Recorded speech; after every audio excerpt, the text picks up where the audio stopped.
Hi guys, good afternoon. তো আজিৰ মোৰ মিনি ব্লগটো হ'ল মধুৰিআম। তো আজি আমি সকলোৱে মিলি মধুৰিআম মাখা কৰি, তো কেনেকৈ মাখা কৰোঁ, তো তাতে কি দিওঁ আৰু কোনে কোনে কৰোঁ আপোনালোকে আহক চাই যাওঁ আমাৰ মিনি ব্লগটো আজি।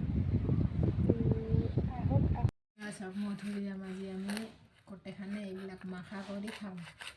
কেনেকৈ মাখা কৰোঁ তো আপোনালোকে ভিডিঅ'টো শেষলৈ চাই যাব। এয়া কাটি কুটি লোৱা হ'ল। তো এতিয়া ইয়াতে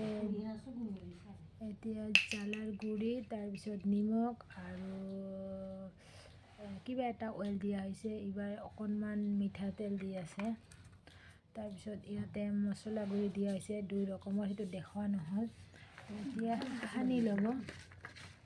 তাৰপিছত খাই টেষ্ট কৰি চাওঁ কেনেকুৱা লাগে।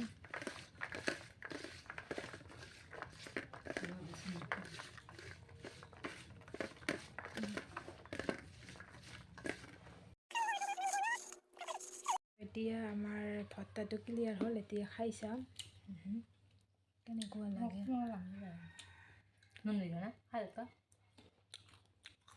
বহুত ভাল লাগিছে। তো আপোনালোকে এনেকৈ ঘৰতে টেষ্ট কৰি চাব পাৰে। আমি খাওঁ এতিয়া।